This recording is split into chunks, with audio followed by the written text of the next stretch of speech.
Audio Jungle.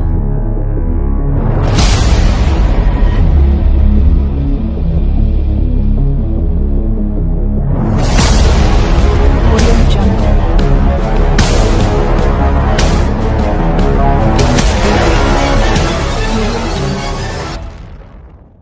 तो last video में मैंने आपको इल्यूमिनाटी के एजेंडा माइंड प्रोग्रामिंग के बारे में बताया था और आज मैं इस वीडियो में इल्यूमिनाटी के बहुत ही खास एजेंडा पे बात करने वाला हूँ कि कैसे इस्लाम को बदनाम करने के लिए उसे टारगेट किया जा रहा है। खैर वीडियो शुरू करने से पहले मैं एक छोटी सी अनाउंसमेंट करना चाहूँगा अपने स्पॉन्सर के लिए। इस वीडियो को स्पॉन्सर किया है मिस्टर मोहम्मद सलीम साहब ने, जो कि रद्द लिहाज के एक बेहतरीन सोल्जर होने के साथ साथ एक बेहतरीन राइटर भी हैं। और सलीम साहब ने अभी हाल ही में एक किताब पब्लिश की है जिसका नाम है इस्लाम, इल्हाद और साइंस। एक ऐसी किताब जिसे खास तौर पर लिखा गया है उन लोगों की खातिर जो इस्लाम को ठीक से समझ नहीं पाते और इन पेड मुल्हिदीन के प्रोपेगेंडा का आसानी से शिकार हो जाते हैं। इस किताब को मैं खुद पढ़ रहा हूँ और मुझे कहना पड़ेगा कि यह किताब आसानी से मेरी उन फेवरेट किताबों में से एक बन चुकी है जिन्हें मैंने अब तक अपनी लाइफ में पढ़ा है। और अगर आप भी बुक्स पढ़ने में इंटरेस्टेड हैं तो मैं स्ट्रांगली रिकमेंड करूँगा कि आप सलीम सर की किताब पर एक नज़र ज़रूर डालें। ये किताब आपको लाहौर में मकतबा क़ुदूसिया, इस्लामाबाद में दारुल इल्म, जबकि कराची में फजलीस बुक सुपर मार्केट और इसके अलावा शेखुपुरा में यह किताब अल-नूर बुक स्टॉल पे दस्तियाब है। ओवरसीज़ और फॉरेन कंट्रीज़ में रहने वाले पाकिस्तानी इस किताब को सलीम सर से इनबॉक्स करके हासिल कर सकते हैं। सलीम सर के फेसबुक अकाउंट का लिंक मैं डिस्क्रिप्शन में दे रहा हूँ। तो हम बात कर रहे थे इस्लाम को टारगेट करने की। तो सवाल ये पैदा था कि इस्लाम को क्यों टारगेट किया जा रहा है। तो यहूदी ज़ायनिस्ट के न्यू वर्ल्ड ऑर्डर के क़याम के आगे सबसे बड़ी रिकॉर्ड इस्लाम और पाकिस्तान है। 9 अगस्त 1967 को डेविड बिन गुरियन ने, जो कि इसराइल के सबसे पहले वज़ीर-ए-आज़म थे, ज़ायनिस्ट को वार्न किया था कि The world Zionist movement should not be neglectful of the dangers of Pakistan to it, and Pakistan now should be its first target, for the ideological state is a threat to our existence, and Pakistan, the whole of it, hates the Jews and loves the Arabs. This lover of the Arab is more dangerous to us than the Arabs themselves. For that matter, it is most essential for the world Zionism that it should now take immediate steps against Pakistan. Whereas the inhabitants of the Indian Peninsula are Hindus whose hearts have been full of hatred towards Muslims. Therefore, India is the most important base for us to work there from against Pakistan. It is essential that we exploit this base and strike and crush Pakistanis, enemies of Jews and Zionism, by all disguised and secret plans. इस वक्त इस्लाम ही वाद मज़हब है जिसके पैरोकार उसके मानने वाले religious practices हैं और यही वजह है इस्लाम को टेररिस्ट रिलीजन डिक्लेयर करने की। आगे मैं आपको कुछ प्रूफ दिखाने जा रहा हूँ कि 9/11 was an inside job. 9/11 drama जो कि 2001 में खेला गया था, कार्टून और मूवीज़ में से बहुत पहले ही दिखा दिया गया था। इसे प्रिडिक्टिव प्रोग्रामिंग कहते हैं। लॉन्ग किस गुड नाइट ये मूवी 1996 में रिलीज हुई थी और इसी मूवी में बता दिया गया था कि कैसे वर्ल्ड ट्रेड सेंटर पे बॉम्बिंग करवा के इल्ज़ाम मुसलमानों पे लगाया जाएगा। ज़रा गौर से सुने। 1993 World Trade Center bombing, remember? During the trial, one of the bombers claimed the CIA had advanced knowledge. The diplomat who issued the terrorist visa was CIA. It's not unthinkable they paved the way for the bombing purely to justify a budget increase. You're telling me that you're gonna fake some terrorist thing just to scare some money out of Congress? Well, unfortunately, Mr. Hennessy, I have no idea how to fake killing 4,000 people. So we're just gonna have to do it for real. Oh, blame it on the Muslims, naturally. Then I get my funding. Good night, old girl. For more on this, we're joined live by investigative journalist Webster Tarpley, who joins us from Washington, D.C. So all eyes are now on Pakistan, where Osama bin Laden was killed, and reports are suggesting that the government was sheltering the terrorist leader for years. But how is this possible if the country is indeed one of the major victims of terrorism? I mean, do you think that's really believable? Let me say, first of all, what I have to say about bin Laden is based on a 500-page, rather exhaustive book that I've written, 9/11 Synthetic, Made in USA. I think this is a completely manufactured, invented story created out of whole cloth by the U.S. intelligence community, primarily for the purpose of targeting Pakistan, and there's been a build-up to it. We had a very harsh statement condemning Pakistan in one of the terror reports of the U.S. government. We had Admiral Mullen visiting Pakistan, accusing them of being accomplices of the terrorist Haqqani network. We then had the CIA limited hangout operation known as WikiLeaks targeting Pakistan. The Washington Post putting that on the front page. The center of gravity of Al-Qaeda was always Pakistan, and now we have this manufactured story Abbottabad, allegedly the hiding place, the lair of bin Laden for the past 6 years. It's totally fantastic, but the purpose is clear enough. They're targeting Pakistan for more attacks. The Chinese government has understood this immediately.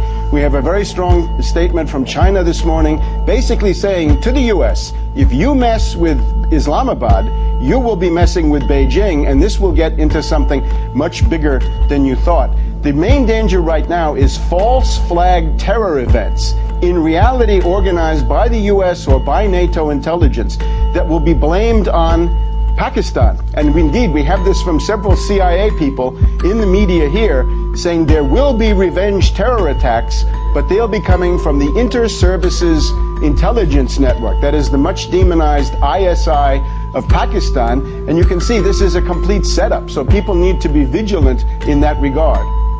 The U.S. says it has photos of slain bin Laden. ABC News is reporting right now that they may in fact release them today. But why don't you think they release them right away, get all the skepticism over with over the death of bin Laden? I can't speculate about that, but I'm sure that whatever they release will essentially be a fraud. The real bin Laden has been dead for a long time. And for the last 6, 7, 8 years, you've been hearing primarily audio statements from a kind of production company located probably in Pakistan. All right, unemployed actors. I'm sorry, Webb. I'm going to move on here now because this is one of the many conspiracy theories that we've been talking about yesterday and today. Yes, they're out there. You're talking about it. We had a guest talk about it yesterday. The Taliban is talking about it. I'm going to move on. Many agree that the U.S. foreign policy prompted the attack of, prompted the dawn of Al-Qaeda back in the 80s. That's no secret. Now it's supporting rebels in Libya who allegedly have links with extremism. How long do you think the U.S. may continue a pattern of arming extremists or possible extremists who later there's blowback from? Well, this is the tremendous contradiction, is that the United States is openly supporting al-Qaeda forces, which represent a large part of the Benghazi Rebel Council in Libya. In Libya or in Yemen, al-Qaeda is it's one of the main tools of the U.S. in destabilizing the government. One suspects that in Syria and in Algeria that's also the case. But then, in sharp contradiction, if you're al-Qaeda in Afghanistan or Pakistan, then you have to be bombed. And this is an unsustainable contradiction. It just makes absolutely no sense. I think what we're actually seeing is the decline of the U.S. empire. If you look back at the fall of the Spanish, the French, the British empires, in those cases, the fall of the empire has been accompanied by world wars. Now, if the United States decides to go after Pakistan, trying to split Pakistan into Sindh, Balochistan, Punjab, Pashtunistan, you're going to get a collision between the United States and China. And at that point, Russia will also have to respond in some way. What you're seeing is how the decline of empire can lead to war by miscalculation. The U.S. ruling elite is in a frenzy because they are trying to stop Saudi Arabia and Pakistan from leaving the empire, from making a jailbreak, from bolting out from under U.S. hegemony. So that is why they've chosen to liquidate hundreds of billions of dollars they've invested in the mythological figure of bin Laden. They wouldn't be doing that if it weren't something big. It goes far beyond Obama's fortunes at the polls. It's an attempt to try to save the U.S. position in the world. I think it's very unlikely to succeed. I'm sorry to cut you off, but we're going to have to end it there. Investigative journalist Webster Tarpley. Michael Scheuer, the man who had served in the CIA for more than 20 years, up until 2004. At one time, he was the chief of the CIA bin Laden unit. Then he went and exposed how counter-effective Washington's methods were in the fight against terror. He looked at the U.S. through its enemy's eyes. In fact, it's the title of one of his books called Through Our Enemy's Eyes. Bin Laden is gone. Who is Washington's #1 enemy now? Washington's enemy is an enemy that doesn't exist. We're fighting an Islamic enemy that Washington believes is out to kill us because we have elections, because we're free, because we have women in the workplace. It's an enemy that doesn't exist. It didn't exist when bin Laden was alive. It doesn't exist now. Well, according to you and another number of analysts, bin Laden has been dead for quite some time already. If that were true, why would the U.S. wait till now to announce his death? It's not my contention that Osama bin Laden definitively has been dead for some time, but that he his death has been announced a number of times at any rate, and I don't see why we should take this pronouncement any more seriously than any of the previous pronouncements, especially considering the complete and utter lack of evidence that has so far been produced to show that Osama bin Laden or anyone resembling that description was actually killed yesterday. But I think it's important to understand the announcement that occurred yesterday not through the lens of the announcement of the death of some terrorist mastermind so much as the retirement party for a known CIA asset along the lines of Lee Harvey Oswald back in November 1963. And I think Lee Harvey Oswald is probably the best analog for Osama bin Laden as someone who did not have the means, motive, or opportunity to do what he allegedly did, not only killing President Kennedy, but also waltzing in and out of the Soviet Union at the height of the Cold War after having been working at the top-secret Atsugi Air Force Base with no questions asked, using money that he didn't have at the time. In the same way, we see Osama bin Laden being the rogue element of the bin Laden family of construction fortune, who, of course, has deep ties to the oligarchy of Texas and, of course, the Bush family.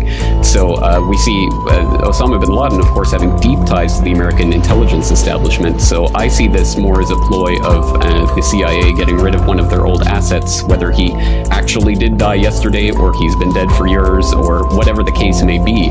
This is simply discarding a war on terror boogeyman who's no longer scaring the populace. A surprising assessment that shows the distance between our political cultures. When I asked about Osama bin Laden's latest audio tape, one of them answered with a question of her own. Who is Osama bin Laden? He's just a character created by America.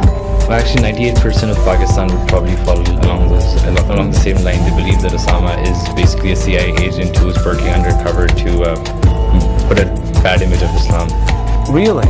So that there is no Osama bin Laden? A lot of them find it difficult to believe that such Muslims could actually exist. We could all drive an hour from where we are right now and find many, many people who stand by what Osama bin Laden says in the spirit of Islam. To be quite honest, that's a very marginalized section of Pakistani society. Islamic extremism that you find here did not really exist in Pakistan pre 9/11 or pre the Musharraf government. Osama is basically a CIA agent who is working undercover to put a bad image of Islam.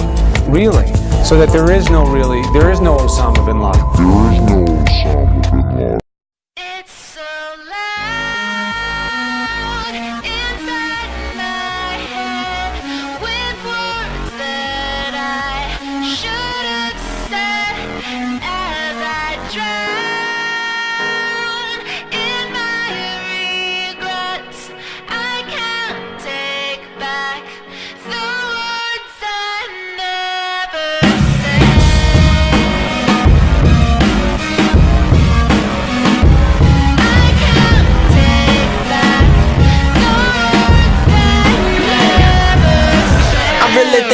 On terror, it's a bunch of bullshit. Just a poor excuse for you to use up all your bullets. How much money does it take to really make a full clip? 9/11 building 7, did they really pull it?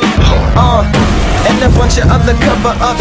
Your child's future was the first to go with budget cuts. If you think that hurts, then wait, here comes the uppercut. The school was garbage in the first place. That's on the up and up. Keep you at the bottom, but tease you with the upper crust. You get it, then they move it, so you never keeping up enough. If you turn on TV, all you see is a bunch of what the fucks. Dude is dating so-and-so, blabbering about such and such, and that ain't Jersey Shore. Homie, that's the news. And these the same people supposedly telling us the truth. Limbaugh is a racist, Glenn Beck is a racist. Gaza Strip was getting bombed, Obama didn't say shit. That's why I ain't vote for him. Next one either. I'm a part of the problem. My problem is I'm peaceful, and I believe in the people. Yeah. It's so loud.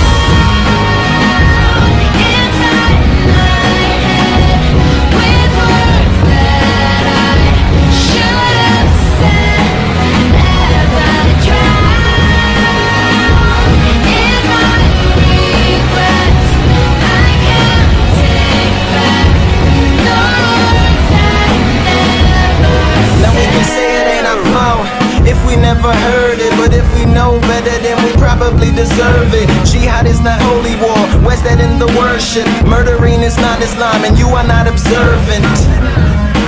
and you are not a Muslim. Israel, don't take my side, cause look how far you've pushed them. Walk with me into the ghetto, this where all the kush went. Complain about the liquor store, but what you drinking liquor for? Complain about the gloom, but when you pick a broom up, just listen in the pot, ain't gon' make it stop. A rebel in your thoughts, ain't gon' make it out. If you don't become an actor, you'll never be a factor. Pills with million side effects, take them when the pain's felt. Wash them down with diet soda, killing off your brain cells. Crooked banks around the world would gladly give a loan today. So if you ever miss a payment, they can take your home away.